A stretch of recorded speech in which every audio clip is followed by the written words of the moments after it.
نحمده ونصلي ونسلم على سيدنا ومولانا محمد رسوله النبي الأمين المكين الحنين الكريم الرؤوف الرحيم. أما بعد، فأعوذ بالله من الشيطان الرجيم. بسم الله الرحمن الرحيم. فويل للمصلين الذين هم عن صلاتهم ساهون الذين هم يراءون ويمنعون الماعون. صدق الله العظيم وصدق رسوله النبي الكريم ونحن على ذلك لمن الشاهدين والشاكرين والحمد للہ رب العالمین۔ حمد و صلات کے بعد لائق صد احترام حاضرین و سامعین، خواتین و حضرات، اللہ اور اس کے حبیب صلی اللہ علیہ وسلم کا فضل و کرم ہے جس کے صدقے سے ہم سب جمعۃ المبارک کے اس بابرکت اجتماع کے اندر حاضر ہیں۔ دعا کریں اللہ تبارک و تعالی ہم سب کی حاضری اپنی بارگاہ میں قبول و منظور فرمائے۔ شعبان المعظم شریف کا پہلا جمعۃ المبارک ہے۔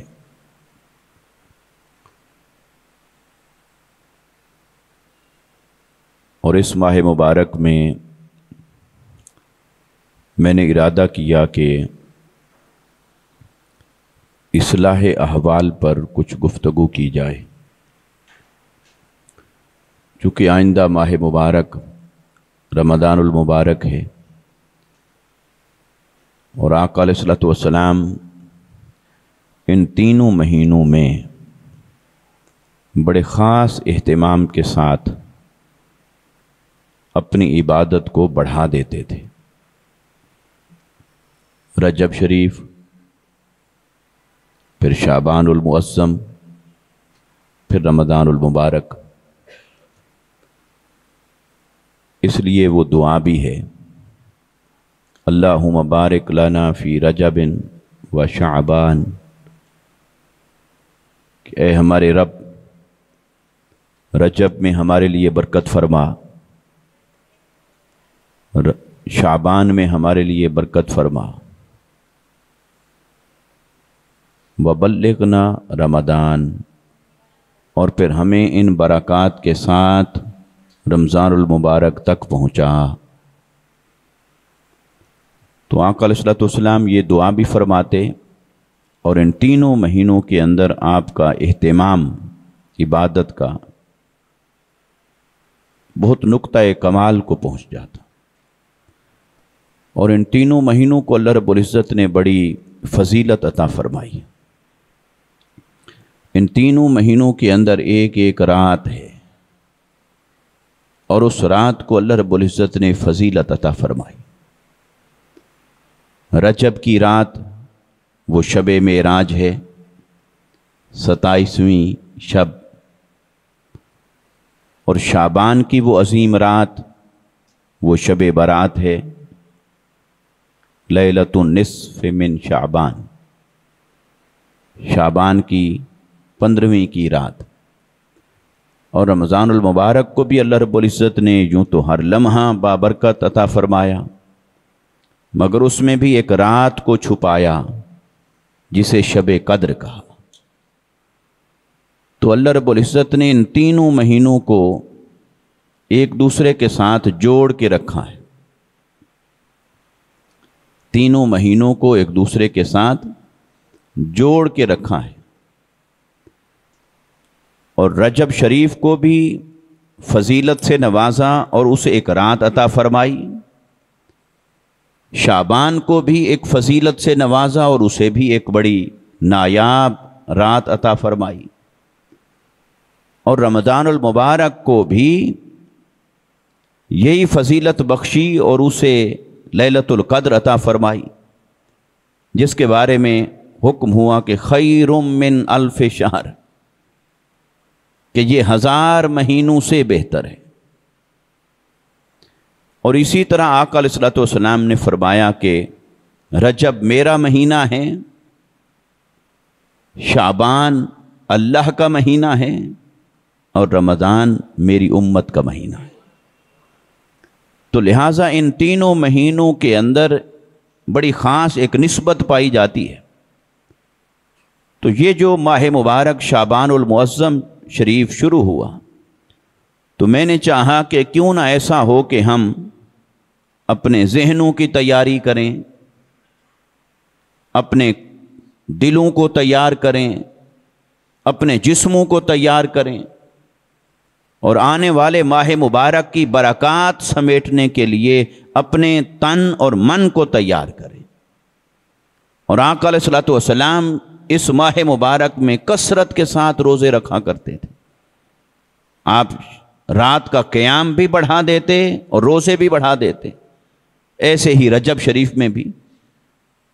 تو بعض روایات میں آتا ہے کہ آقا علیہ الصلوۃ والسلام شعبان کے اندر اتنے کثرت کے ساتھ روزے رکھتے تھے کہ بعض اوقات تو پورا مہینہ ہی روزے رکھ لیتے، ورنہ تو ہر مہینے کے 3 روزے وہ تو آقا علیہ الصلوۃ والسلام ایام بیز کے طور پر رکھا کرتے تھے۔ ہر مہینے کی 13ویں، 14ویں اور 15ویں شب چاند کے اعتبار سے یہ ایام بید ہیں۔ تو ایام بید کے روزے آقا علیہ الصلوۃ والسلام رکھا کرتے تھے۔ اور بعض اوقات جہاں مدنی زندگی کے اندر جب سفر آئے، غزوات آئیں، اور پھر کسی مہینے کے ایام بیز رہ جاتے تھے، تو آقا علیہ الصلوۃ والسلام ان کو پھر شعبان کے مہینے کے اندر جمع فرما لیتے تھے۔ وہ تمام نفلی روزے آقا علیہ الصلوۃ والسلام شعبان کے مہینے کے اندر جمع فرما لیتے، پھر انہیں ایک ساتھ رکھتے۔ تو یہ جہاں یہ اعلان ہوتا تھا کہ آنے والے ماہ مبارک کی تیاری کی جا رہی ہے، وہاں اس مہینے کی فضیلت کو بھی آقا علیہ الصلوۃ والسلام ظاہر فرما رہے ہوتے اپنے عمل مبارک سے۔ لہٰذا میں نے سوچا کہ کیوں ایسا نہ ہو کہ اس ماہ مبارک میں ہم ایک سلسلہ وار 4 جمعۃ المبارک کی گفتگو کریں، اور اس کو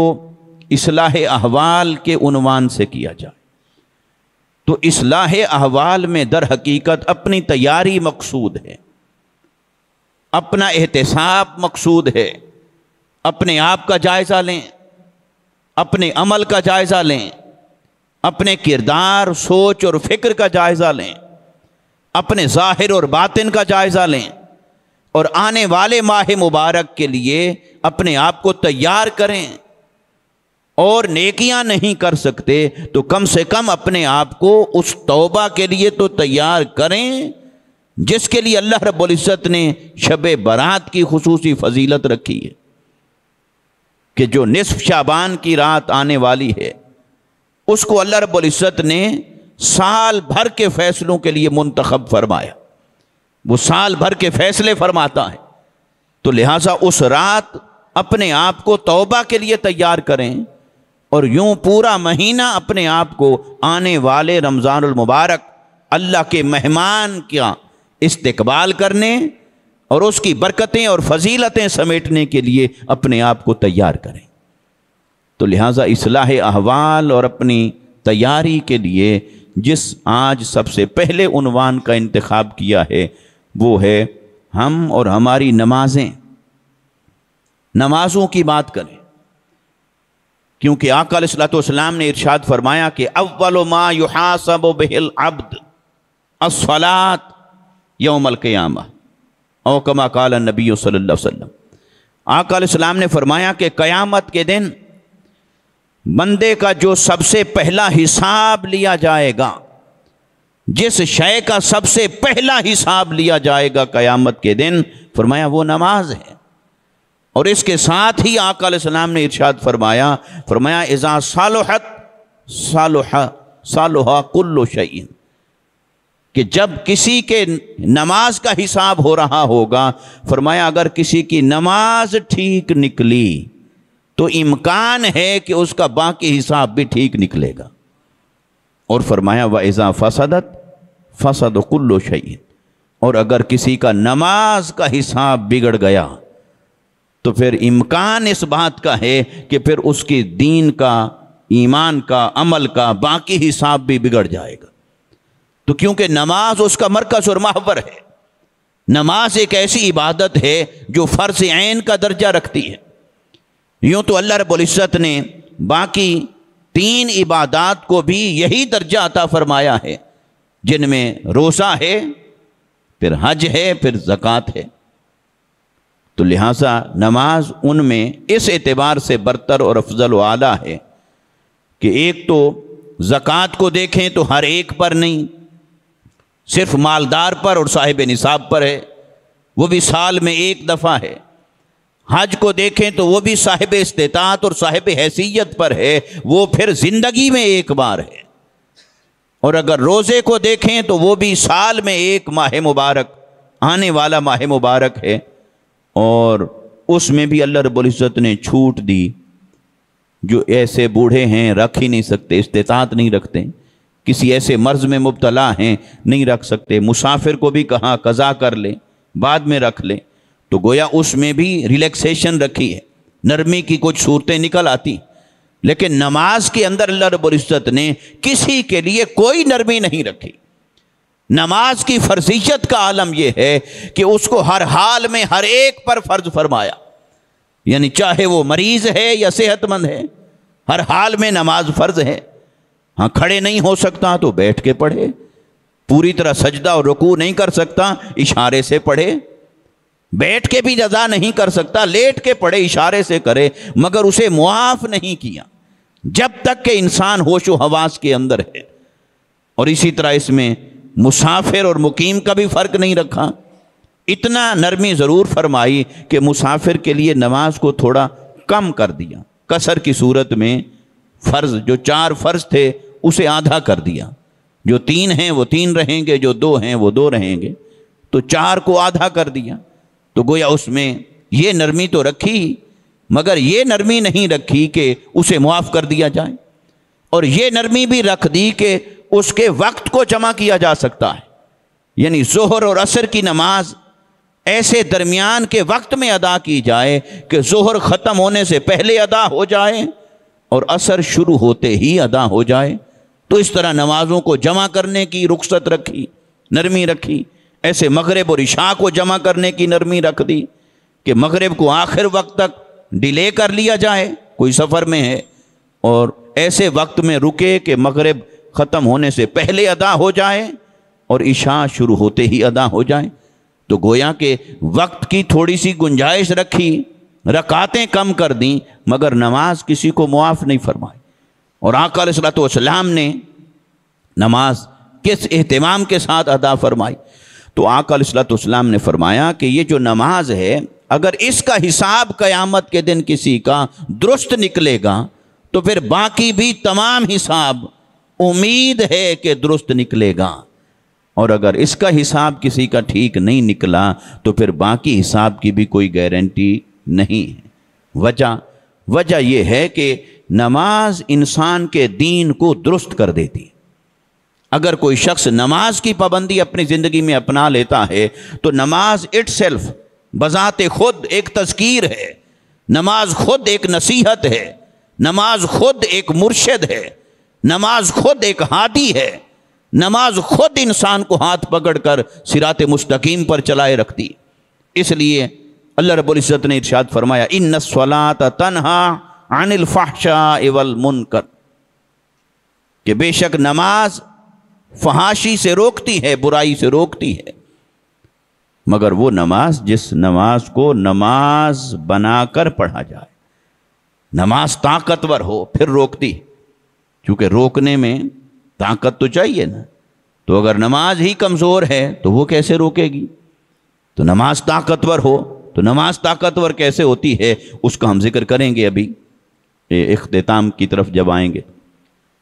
تو لہٰذا لب لباب یہ ہے کہ نماز فرض عین ہے، نماز میں کسی کے لیے کوئی معافی نہیں۔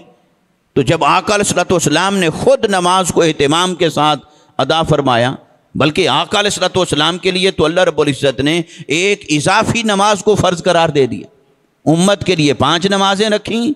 فرمایا وَمِنَ اللَّيْلِ فَتَهَجَّدْ بِهِ نَافِلَةً لَكَ۔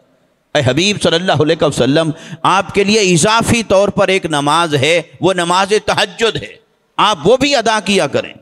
اور فرمایا کہ وہ جو آپ کے لیے اضافی نماز آپ کے اوپر عائد کی گئی ہے، فرمایا اے حبیب صلی اللہ علیہ وسلم، صرف اس ایک نماز کا اجر یہ ہوگا کہ عسیٰ ان یبعثک ربک مقاما محمودا، کہ اللہ تعالیٰ آپ کو قیامت کے دن اس ایک اضافی نماز کے بدلے میں مقام محمود عطا فرمائے گا۔ تو باقی نمازوں کے اجر کا درجہ کیا ہوگا؟ تو وہ جو اضافی نماز تہجد رکھی، اس کے اجر کو حوض کوثر فرمایا کہ اللہ تبارک و تعالیٰ مقام محمود عطا فرمائے گا۔ مقام محمود کیا ہے؟ تو بعض نے کہا کہ وہ حوض کوثر ہے، وہ بھی ٹھیک ہے، مقام حمد ہے، وہ بھی ٹھیک ہے، اور اس کا حقیقت میں اطلاق آقا علیہ الصلوۃ والسلام کے مقام شفاعت پر ہوتا ہے کہ اللہ رب العزت آقا علیہ الصلوۃ والسلام کو قیامت کے دن وہ مقام عطا فرمائے گا کہ جہاں کل خلق مل کر آقا علیہ السلام کی حمد کرے گی، وہ مقام محمود ہوگا۔ اور وہ تب ہوگا کہ جو اللہ رب العزت کی بارگاہ میں جو درخواست کوئی اور پیش نہیں کر سکے گا، جو کوئی اور اللہ کی بارگاہ میں اپنی بات و التجا کو نہیں رکھ سکے گا، تو میرے آقا رب کی بارگاہ میں کھڑے ہوں گے۔ آقا علیہ السلام نے فرمایا انا خطیبہم اذا انصتوا، جب سارے اہل معاشر چپ ہوں گے اور کسی کو بھی بولنے کی ہمت اور اجازت نہیں ہوگی، تو تنہا رب کی بارگاہ میں زبان کھولنے کی اجازت مجھے ملے گی، تو وہ آقا علیہ السلام کا مقام محمود ہوگا۔ تو وہ اللہ رب العزت نے فرمایا حبیب، وہ آپ کو مقام محمود میں نے اس نماز، اضافی نماز تہجد کے بدلے میں عطا فرمایا ہے۔ حالانکہ آپ سوچئے، اللہ چاہے تو وہ بدلے کے طور پر عطا فرمانے کبھی پابند نہیں، محتاج نہیں، وہ چاہے تو ویسے عطا فرما دے۔ اور اس نے اپنے حبیب صلی اللہ علیہ وسلم کو جو کچھ عطا فرمایا، تو وہ کیا کسی عمل کے نتیجے میں عطا فرمایا؟ تو عمل کے نتیجے میں تو عطا نہیں فرمایا، حتیٰ کہ خود نبوت یہ تو وہبی نعمت ہے، یہ تو کسی محنت اور عبادت کے بدلے میں ملی ہی نہیں، ملتی ہی نہیں، نہ کسی کو ملی۔ تو آقا علیہ السلام خاتم النبیین ہیں، تو یہ نبوت تو ایسی شے ہے جو اللہ کی عطا ہی عطا ہے، باقی کچھ چیزیں محنت سے حاصل کی جا سکتی ہیں۔ تو جب اللہ تعالیٰ نے آقا علیہ السلام کو یہ والی شان سارے نبیوں سے بڑھ کر عطا فرمائی اور وہ کسی محنت کے صلے میں نہیں دی، تو پھر مقام محمود کے بارے میں کیوں فرما رہا ہے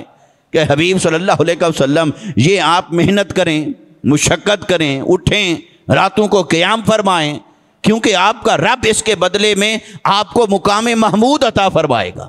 تو باری تعالیٰ اس کے بغیر بھی تو عطا کرنے پر قادر ہے۔ تو وہ فرماتا ہے ہاں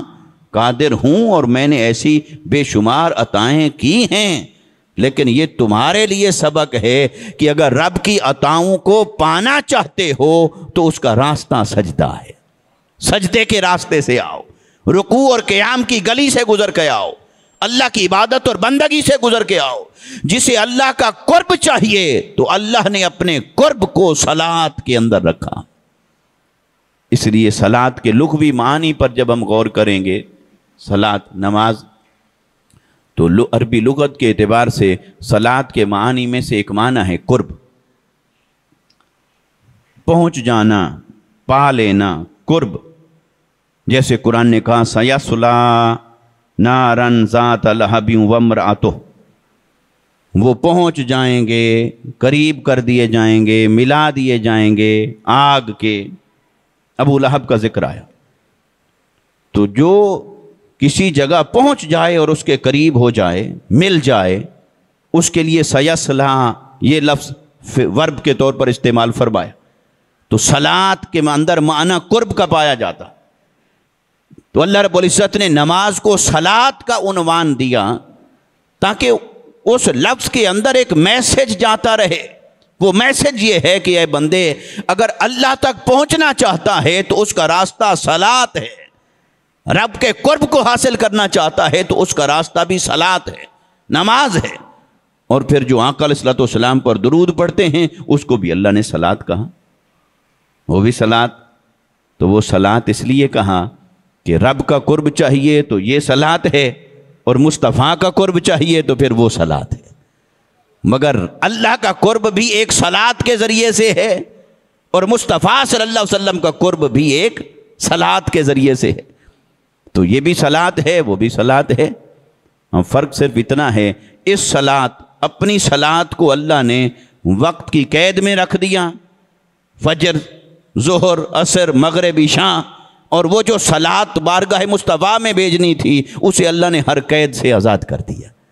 فرمایا کہ یہ صلاۃ پڑھنا چاہتے ہو تو خبردار دیکھو وقت ہے کہ نہیں، وقت ہوگا تو قبول کی جائے گی، وقت نہیں ہوگا تو قبول نہیں کی جائے گی۔ لیکن اگر کوئی صلاۃ بارگاہ مصطفیٰ میں بھیجنے کے لیے حاضر ہوا تو اللہ نے فرمایا وقت کی کوئی پابندی نہیں، جس وقت بھی آ گیا ہے اسی وقت تیری صلاۃ مقبول ہو گئی۔ تو لہٰذا صلاۃ سے اللہ کا قرب ہے اور صلاۃ سے مصطفیٰ صلی اللہ علیہ وسلم کا قرب ہے۔ تو اس لیے نماز کو اللہ رب العزت نے بے شمار نعمتوں کا سرچشمہ بنایا۔ تو جس شخص نے نماز کی پابندی کر لی گویا اس نے آدھا دین بچا لیا،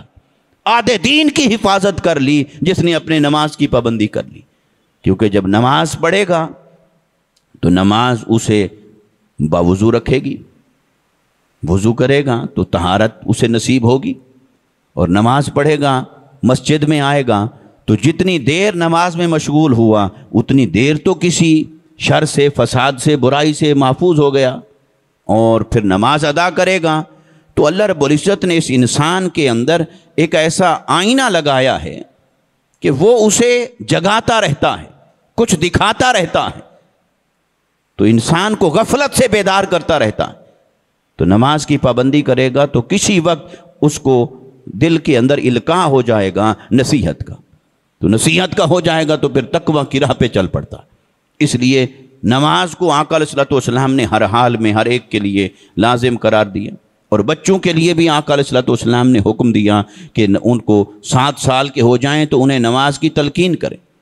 اور اگر 10 سال کے ہو گئے اور پھر بھی نماز نہیں پڑھتے پھر سختی کریں، انہیں نماز کی طرف لائیں۔ باقی تو ہم ساری باتیں منوا لیتے ہیں، یہ بات ہم نہیں منواتے، تو یہ ہمارے اندر اپنی کمزوری ہے۔ تو دیکھیں اولاد جتنا بھی نافرمان ہو جائے تو کچھ کام تو ہیں نا کہ ہم کہتے ہیں بھئی یہ میں کہہ رہا ہوں کرو، پھر وہ کرتے ہیں۔ تو اگر ان کو پتا ہو کہ میں نے ان کا کوئی اور کہا مانا یا نہ مانا چل جائے گا، یہ نہیں چلے گا، تو پھر یقیناً وہ اس کو بھی وہ اہمیت دیں گے۔ اور ہم اپنی اولاد کے جسموں کو تو راحت پہنچانا چاہتے ہیں لیکن ان کی آخرت کو بہتر نہیں بنانا چاہتے۔ تو اولاد کے ساتھ خیر خواہی کا سب سے بڑا درجہ کیا ہے؟ اگر کسی کے سامنے اس کی اولاد کو آگ میں ڈال دیا جائے تو کوئی آدمی گوارا کرے گا؟ تو جب یہ گوارا نہیں تو وہ جو فسق و فجور کی راہ پہ چل رہا ہے وہ بھی تو جہنم کی آگ کا راستہ ہے، پھر وہ ہم نے کیسے گوارا کر لیا؟ تو آقا علیہ الصلوۃ والسلام اولاد کے لیے،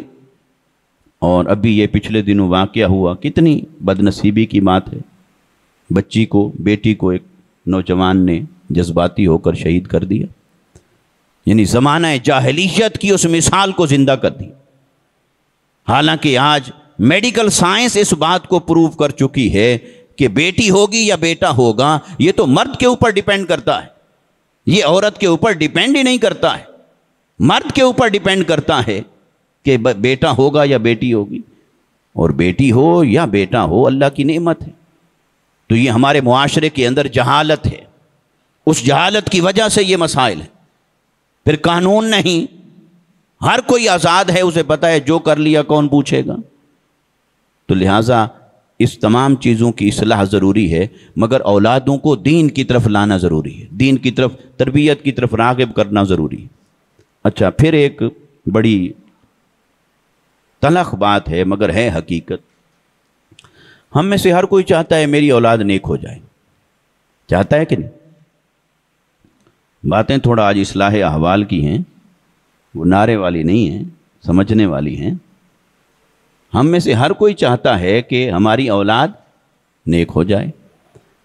مگر ہم خود نیک نہیں ہونا چاہتے۔ ہم چاہتے ہیں کہ ہمیں خود نیک نہ ہونا پڑے اور بس کوئی اللہ دین کا چراغ روشن ہو جائے اور میری اولاد نیک ہو جائے۔ تو اگر ہم گھر میں خود نماز نہیں پڑھیں گے تو ہماری یہ خواہش کس درجے پر ہوگی کہ میری اولاد نمازی بنے؟ خود ہم تقوی کی راہ پر نہ چلیں، اولاد متقی بن جائیں۔ خود ہم قرآن مجید کی تلاوت کرنے والے، پڑھنے والے، محبت کرنے والے نہ ہوں اور ہم کہیں ہماری اولاد قرآن کی راہ پر آ جائے، قرآن سے محبت کریں، تو یہ تو خام خیالی ہے۔ بچہ ہے، اس نے آنکھ کھولی، اس کی آنکھ جو دیکھتی ہے وہ وہی کرتا ہے۔ وہ آپ کے زبان کے میسج کو نہیں اتنی جلدی ایکسیپٹ کرتا جتنا اپنی آنکھ سے دیکھی ہوئی شے کو ایکسیپٹ کرتا۔ تو جب ہم چاہیں کہ ہماری اولادیں نیک ہو جائیں، متقی ہو جائیں، پرہیزگار ہو جائیں، ان کو سجدے سے پیار ہو، عبادت سے پیار ہو، بندگی سے پیار ہو، اور ہماری ساری زندگی اپنی غفلت میں گزر رہی ہو، ہم اس کے قریب نہ جائیں، تو پھر یہ محض خیال تو رہے گا، محض خواہش رہے گی، محض خواب رہے گا، مگر کبھی بھی عملی صورت میں ڈھل کر سامنے نہیں آئے گا۔ وہ کب ہوگا؟ جب ہم ان چیزوں کو ایڈاپٹ کریں گے، اپنائیں گے۔ اگر ہم چاہتے ہیں کہ ہماری اولادیں سچ بولیں تو ہم خود سچ بولنے کا نمونہ پیش کریں۔ ہم چاہتے ہیں کہ ہماری اولادیں شب بیدار ہوں، ہم انہیں شب بیداری کا نمونہ پیش کریں۔ تو لہٰذا اس کے لیے ایک رول ماڈل بننا پڑتا ہے۔ آپ تاریخ اٹھا کے دیکھ لیں، اکابرین کی، اولیاء کی، علماء کی، صلحاء کی، ایکسیپشنز کو نکال کر ساری ہسٹری کو نکال کے دیکھ لیں، جو کسی منصب پر پہنچے ان کے والدین کا کردار کیا تھا، جو کسی درجے پر پہنچے ان کے والدین کی زندگی میں نیکی تھی، تقویٰ تھا۔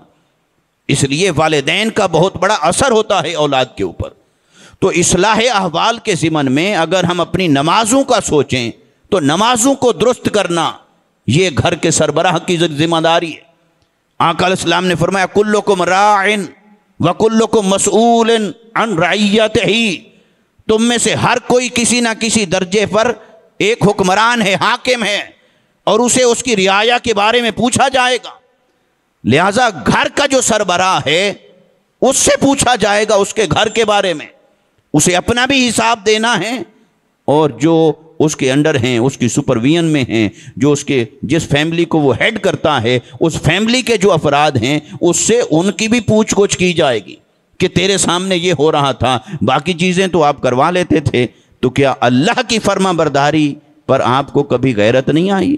اللہ کی نافرمانی پر کبھی غیرت نہیں آئی؟ اللہ کی فرما برداری کروانے کا کبھی آپ نے حکم جاری نہیں کیا، اس کے لیے کوشش نہیں کی، تگ و دو نہیں کی؟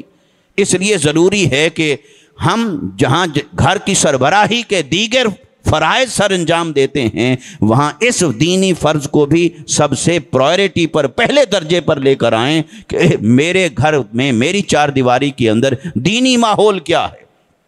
نیکی اور تقویٰ کیا ہے۔ ہم اپنی اولادوں کے لیے بہت ساری چیزیں، ماں اور باپ دونوں، ان کی آنکھ دیکھ رہی ہوتی ہے، مگر وہ دیکھ کر اندیکھی کر دیتے ہیں، سن کر انسنی کر دیتے ہیں، جان کر انجانی کر دیتے ہیں، اور ہم سمجھتے ہیں کہ شاید یہ ہماری بچوں کے ساتھ نرمی ہے۔ نہیں، یہ تو زیادتی ہے، کیونکہ انہیں اللہ کے قریب لانا ہماری ذمہ داری ہے۔ اگر ہم انہیں ایسے راستے پر چلا رہے ہیں یا وہ خود ایسی راہ پر چل رہے ہیں اور ہم ان کے چلنے پر راضی ہیں، تو قیامت کے دن جب وہ اللہ کے عذاب میں گرفتار ہوں گے تو کہاں گئی وہ نرمی؟ پھر وہ نرمی نہیں، وہ تو غفلت ہے۔ اس اعتبار سے جہاں اپنی اصلاح کی ضرورت ہے تو گھر کی اصلاح کی ضرورت ہے، اور اس کی اصلاح نماز سے شروع ہوتی ہے۔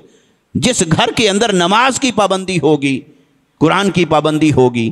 اور گھر کا سربراہ نیکی اور تقویٰ کی راہ پر چلے گا اور اپنی اولاد کو اس راستے پر لے کر چلے گا، تو اس گھر میں بہت ساری خیر و برکت ہوگی۔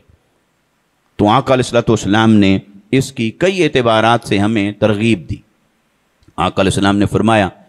فرمایا اگر کسی شخص کے گھر کے باہر ایک نہر ہو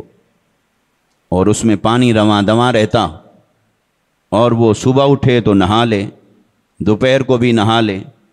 پھر عصر کے ٹائم پھر نہا لے، پھر مغرب میں پھر نہا لے، اگر 5 ٹائم وہ اس نہر میں نہائے تو آقا علیہ السلام نے فرمایا بتاؤ اس کے جسم پر کوئی میل کچیل بچ جائے گا؟ تو صحابہ نے عرض کی یا رسول اللہ صلی اللہ علیہ وسلم نہیں، یہ تو نہیں ہو سکتا، 5 وقت وہ نہائے اور پھر بھی میل کچیل کوئی رہ جائے۔ تو آقا علیہ السلام نے فرمایا بلا تشبیہ اور بلا مثال، فرمایا یہ بات ایسے ہے کہ جیسے کوئی شخص 5 وقت نماز ادا کرتا ہے تو جو اس کے جسم پر، ذہن پر یا آنکھ پر، کان پر جو گناہ کے نافرمانی کے میل کچیل کے اثرات پڑتے ہیں وہ سارا میل کچیل دھل جاتا ہے، وہ بندہ پاک ہو جاتا ہے، صاف ہو جاتا ہے، اللہ تبارک و تعالیٰ اسے ظاہر کی اور باطن کی پاکیزگی عطا فرماتا ہے۔ تو لہٰذا نماز ایسے ہے کہ جیسے وہ 5 وقت اپنے میل کچیل کو اتار رہا ہے، کیونکہ انسان جو ہوا تو جتنا وقت وہ گزارے گا ذمہ داریوں میں، کام کاج میں، معاشرے میں، سماج میں، لین دین اور تجارت میں، کسی سے بات ہو جائے گی، سخت کلامی ہو جائے گی، کہیں پر کوئی بھول ہو جائے گی، نسیان ہو جائے گا، غلطی ہو جائے گی، خطا ہو جائے گی، کسی کی دل آزاری ہو جائے گی، تو وہ جو نامہ اعمال کے اوپر ایک لاشعوری طور پر بوجھ پڑتا رہتا ہے،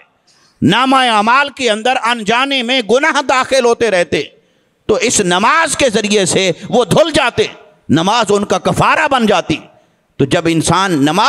ایک نماز کے بعد اگلی نماز ادا کرتا ہے تو درمیان میں جتنی اس سے صغیرہ گناہ ہوئے، غلطیاں ہو گئیں، اللہ پاک اس سے اس کو پاک اور صاف کر دیتا ہے۔ تو اللہ کی محبت دیکھیے، وہ چاہتا ہے کہ ایک نماز سے دوسری نماز تک جتنا وقت ہے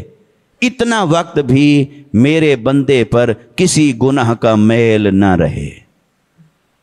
یہ کتنی بڑی پیاری بات ہے، یعنی اللہ یہ بھی گوارا نہیں فرماتا کہ ایک نماز سے دوسری نماز تک کا جو وقت ہے اس کے اندر اگر کوئی میل کچیل ہے وہ بھی نہ رہے، وہ چاہتا ہے بس فوراً دھل جائے۔ وہ اپنے بندوں کو پاک دیکھنا چاہتا ہے، وہ اپنے بندوں کو مزکا دیکھنا چاہتا ہے، مصفہ دیکھنا چاہتا ہے اور اجلا دیکھنا چاہتا ہے، صاف اور شفاف دیکھنا چاہتا ہے، نورانی اور پاکیزہ دیکھنا چاہتا ہے۔ وہ چاہتا ہے کہ میرے بندوں کی نگاہیں بھی پاک ہوں، ان کے کانوں کی سماعت بھی پاکیزہ ہو، ان کے زبان کا کلام بھی پاکیزہ ہو، ان کے نیت اور دل کے ارادے بھی پاکیزہ ہوں، ان کا ظاہر بھی پاکیزہ ہو، ان کا باطن بھی پاکیزہ ہو۔ میرا بندہ ہر وقت میرے ذکر سے اپنی زبان کو تر رکھے، میری بارگاہ میں سجدہ ریز ہوتا رہے، میری بارگاہ میں جھکتا رہے، مجھ سے میری عطائیں مانگتا رہے، مجھ سے میری نعمتوں کا سوال کرتا رہے، مجھ سے مغفرت طلب کرتا رہے، کیونکہ اللہ کو یہ پسند ہے کہ اس کا بندہ ہر وقت عاجزی اور استغفار کا پیکر بن کے رہے تاکہ اس کی نعمتوں اور انعامات کی بارش ہوتی رہے۔ اللہ ایسے چاہتا ہے میرے بندے ایسے ہوں۔ تو لہٰذا اس اصلاح احوال کی طرف اب آگے بڑھنے کے لیے میں نماز کے کچھ آداب کی طرف آپ کو متوجہ کرنا چاہتا ہوں۔ نماز یہ تو ہو گئی اس کی اہمیت، اب تک جتنی ہم نے بات کی یہ تو اس کی اہمیت ہے، ضرورت ہے، فضیلت ہے، اس کی برکات ہے، مگر یہ کہ نماز کیسے ادا کریں، نماز کے آداب ہیں۔ نماز کو اگر کوئی شخص بوجھ سمجھ کر ادا کرتا ہے تو پھر وہ تو بیزاری ہے۔ بیزاری سے کوئی کام کیا جائے، بیزاری سے تو آپ کی جاب نہیں چلتی، تو اللہ کی عبادت اور بندگی بیزاری سے کیسے ہو سکتی؟ لہٰذا پہلے تو نماز کی رغبت ہو، نماز کا شوق ہو، اور نماز کا اگر کسی کے دل میں شوق پیدا نہیں ہو رہا تو وہ اپنے آپ کو خود، اس کا طریقہ کیا ہے؟ طریقہ یہ نہیں کہ نماز سے جان چھڑائے، طریقہ یہ ہے کہ اپنے آپ کو یہی سزا دے کہ اگر میری نماز چھوٹی تو میں 4 نفل اور پڑھوں گا، اس دن سونے سے پہلے یہ پڑھوں گا۔ نماز بڑھائے تو جب نماز بڑھاتا چلا جائے گا تو فرض خود بخود قائم ہو جائے گا، خود بخود قائم ہو جائے گا۔ اگر اپنے اوپر یہ پابندی لگائے کہ جس دن میں نے نماز چھوڑی یا میری نماز کسی وجہ سے رہ گئی تو ایک تو میں اس کی قضا کروں گا، اسی دن اس کی قضا کر کے سوؤں گا، اور پھر اس کے ساتھ میں اتنے نفل اضافی پڑھوں گا کہ میرے سے یہ بھول، یہ نسیان، یہ غفلت کیوں ہو گئی۔ تو پھر ایسا اگر کرتا چلا جائے۔ اگر کوئی اپنے لیے کسی اور شے کو مؤثر سمجھتا ہے تو کوئی اور اسی طرح رکھ لے، بھی میں اتنی تلاوت کروں گا، اتنا درود پاک پڑھوں گا، کسی اور شے کا کر لے، مگر عبادت کی کمی کو پورا کرنے کے لیے عبادت کو بڑھایا جائے۔ جب عبادت کو بڑھائیں گے تو وہ جو ایک منیمم لیول ہے عبادت کا، وہ خود بخود مینٹین ہو جاتا ہے، وہ انسان اس کو انشور کر لیتا ہے اپنی زندگی کے اندر۔ اور پھر اس میں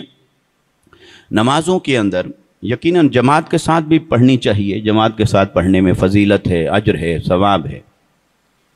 ہمارے بعض علماء نے اسے واجب کہا اور بعض نے اسے سنت بھی کہا۔ تو نماز جماعت کے ساتھ ادا کرنی چاہیے، لیکن اگر جماعت کے ساتھ کوئی نہیں بھی پڑھ رہا یا نہیں پڑھ سکتا، کام ایسا ہے، آفس میں ہیں، نہیں نکل سکتے، زیادہ دیر کا وقفہ نہیں ملتا، دکان ہے، جاب ہے، ایسا اپنا بزنس ہے، مگر اس سے نکلنے سے بھی حرج ہوتا ہے، بھئی بند کریں، چیزیں اٹھائیں، رکھیں، کریں، دوسرا کوئی نہیں ہے، ایسے کئی طرح کے مسائل ہوتے ہیں۔ تو جس طرح کے بھی مسائل ہیں، تو مگر اس میں تو کوئی رکاوٹ نہیں ہے کہ جیسے آپ نے اپنے آفس جانے کے لیے کوئی ضروری کوئی تھیلا اٹھایا، بیگ اٹھایا، لیپ ٹاپ اٹھایا، کوئی فائل اٹھائی، کوئی چیزیں اٹھا کے گئے، تو ایسے ایک مصلی بھی رکھ لیجیے، وہیں رکھ لیجیے۔ آقا علیہ الصلوۃ والسلام کے صدقے سے اللہ نے یہ ہمیں سہولت عطا فرمائی۔ آقا علیہ السلام نے فرمایا کہ اللہ تعالیٰ نے مجھے میری وجہ سے جو وہ چیزیں عطا فرمائیں جو سابقہ نبیوں کو بھی عطا نہیں فرمائی تھیں، فرمایا ان میں سے ایک یہ ہے کہ جعلت لی الارض مسجدا وطہورا، میں نے جب زمین پر قدم رکھا، اللہ نے فرمایا، اعلان فرما دیا، حبیب اب تیرے قدم رکھنے کے صدقے سے میں نے ساری زمین کو مسجد بنا دیا ہے، ساری زمین لائق سجدہ ہو گئی ہے، ساری زمین لائق سجدہ ہے، پاک فرما دی ہے۔ ہاں الا یہ کہ ہم نے اسے ناپاک نہ بنا رکھا ہو، وہ کوئی ناپاکی ہے تو اسے صاف کرنا ضروری ہے، لیکن یہ کہ زمین اٹ سیلف اسے اللہ نے پاک بنا دیا، اور وہ آقا علیہ السلام کی تشریف آوری سے یہ اعزاز انسان کو عطا ہوا۔ تو جب یہ سہولت ہے کہ کسی بھی جگہ کھڑے ہوں وہیں پڑھ لیں، اور کتنا دیر لگتی ہے۔ اور پھر اس میں ایک بات علماء کرام سے ذرا معذرت کے ساتھ کہ کوئی فتویٰ نہ لگائیں کہ یہ مفتی صاحب اتنی نرمیاں کہاں سے نکال کے لا رہے ہیں، وہ یہ کہ کوئی ایسی مجبوری آ گئی آپ کے پاس، وقت نہیں ہے اور آپ کو لگ رہا ہے کہ آپ نماز چھوڑ دیں گے، کم سے کم درجہ یہ ہے کہ فرض کو ہر حال میں ادا کریں، کیونکہ یہ نہیں ہے کہ اگر آپ کوئی 17 رکعت نہیں پڑھ پا رہا تو وہ کہے ساری چھوڑ، 17 تو پڑھ نہیں سکتا عشاء کی، تو ساری چھوڑ دوں، تو کم سے کم درجے پر تو آئے کہ اول حساب تو فرض کا ہے، فرض تو پورا کریں، اور عشاء ہے تو واجب، وتر واجب ہے، اس کا بھی پورا کرنا ضروری ہے۔ ایسے فجر کی 2 سنتوں کی بہت فضیلت ہے، لیکن کوئی ایسی مجبوری آ گئی ہے یا سورج نکلنے والا ہے، کوئی وجہ ہے، سفر ہے، تیزی ہے، جانا ہے، آفس ہے، کئی قسم کے مسائل ہوتے ہیں، تو کم سے کم اپنی زندگی کے اندر فرض کو ہر حال میں مینٹین کریں، فرض کی غفلت نہیں ہونی چاہیے۔ اور یہ فرض کے بعد جو سنتیں ہیں، یہ در حقیقت فرض کی کمی بیشی کو بھی پورا کرتی ہیں، اور اس فرض کی ڈیفنس وال ہے، تاکہ کوئی آدمی فرض کو نہ چھوڑے، اس کو سنت کے اوپر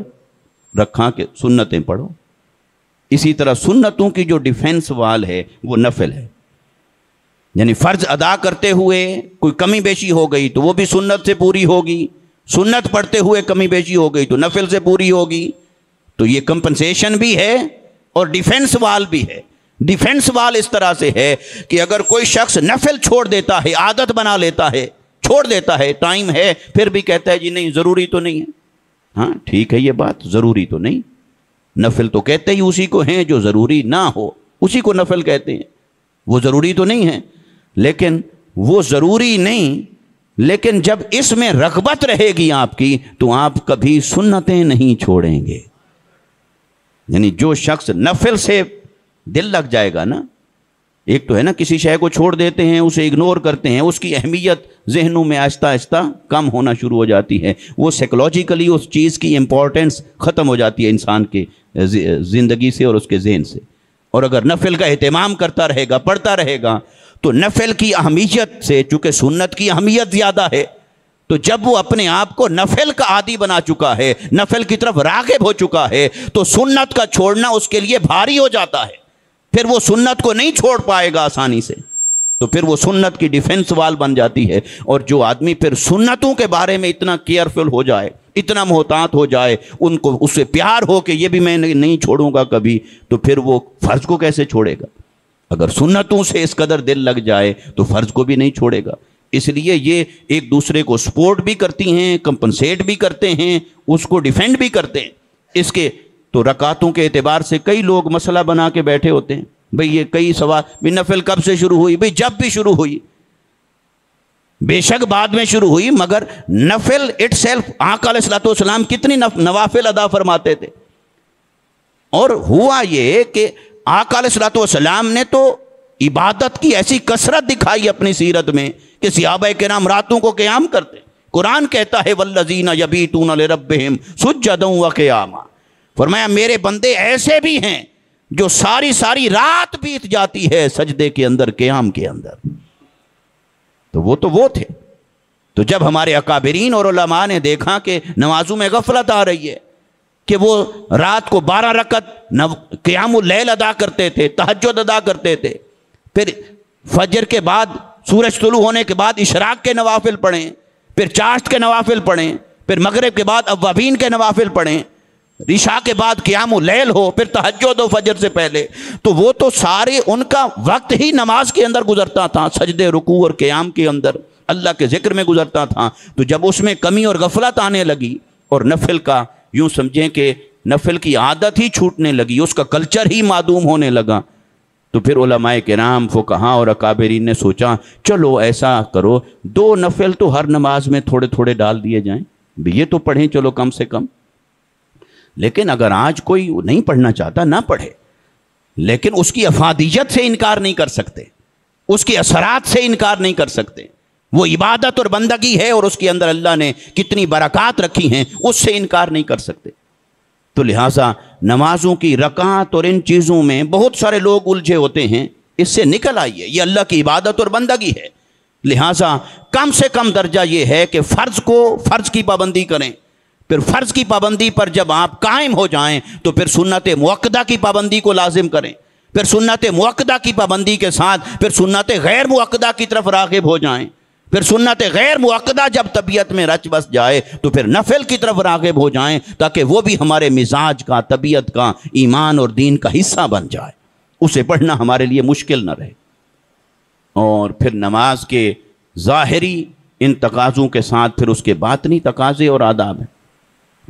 نماز کو ایسے پڑھیں کہ یہ رب سے ملاتی ہے۔ حضرت مولا کائنات حضرت علی المرتضیٰ رضی اللہ تعالیٰ عنہ وکرم اللہ وجہہ الکریم آپ فرماتے ہیں کہ جب میرا دل کرتا ہے کہ میں رب سے بات کروں تو میں نماز پڑھتا ہوں، اور جب میرا دل چاہتا ہے کہ رب مجھ سے بات کرے تو میں قرآن پڑھتا ہوں۔ یعنی قرآن پڑھو تو یہ سوچ کر پڑھو کہ یہ اللہ کا کلام ہے، اللہ نے اتارا ہے اور اللہ اپنے بندوں سے بات کر رہا ہے۔ تو جب کسی کا دل چاہے کہ وہ اللہ کا کلام سنے، اللہ اس سے بات کرے، تو وہ قرآن کی تلاوت، قرآن کھول کے بیٹھ جائے۔ اور جب وہ چاہے کہ اب میں کچھ اللہ سے بات کروں، مناجات کروں، الحمدللہ رب العالمین، میں اللہ سے کلام کروں، باری تعالیٰ تمام حمد و ثنا تیرے لیے، تو رحمان ہے، رحیم ہے، تیری عبادت ہے، تیری بندگی ہے، تجھی سے مدد ہے، ہمیں ہدایت عطا فرما۔ تو بندہ اپنی مناجات اللہ کی بارگاہ میں پیش کرتا ہے، تو نماز در حقیقت انسان کو رب سے ملاتی ہے، جوڑتی ہے۔ اور اگر ہمارے خیالات، وسوسے، دنیا کے خیال آتے رہتے ہیں، ذہن ہے، عقل ہے، انسان کو اللہ نے الجھایا جو ہے، تو پھر وہ خیال آتے رہیں تو نماز میں فوکسڈ ہو جائیں، اس کے معنی پر غور کریں، میں کہہ کیا رہا ہوں، معنی پر غور کریں، اور جب یہ تصور اپنے ذہنوں میں بٹھا لیں گے کتنی بڑی بارگاہ میں کھڑا ہوں، تو اس تصور کو جب اپنے اوپر لازم کر لیں تو آقا علیہ السلام نے فرمایا الاحسان، جب جبرائیل انسانی شکل میں آئے، احسان کیا ہے؟ فرمایا الاحسان ان تعبد اللہ کانک تراہ وان لم تکن تراہ فانہ یراک۔ احسان یہ ہے کہ اللہ کی عبادت ایسے کرو جیسے تم اللہ کو دیکھ رہے ہو، اور اگر یہ درجہ نہ پا سکو تو کم سے کم یہ درجہ تو حاصل کرو کہ وہ تمہیں دیکھ رہا ہے۔ اس خیال اور اہتمام کے ساتھ تو نمازیں ادا کرو۔ اللہ تبارک و تعالی ہمیں اپنی زندگیوں کی اصلاح کرنے کی توفیق عطا فرمائے، ہمیں اپنی نمازوں کی اصلاح کرنے کی توفیق عطا فرمائے، اور نمازوں کا اپنی زندگی میں، گھر کی زندگی میں اس کا اہتمام کرنے کی توفیق عطا فرمائے۔ وما علینا الا البلاغ المبین۔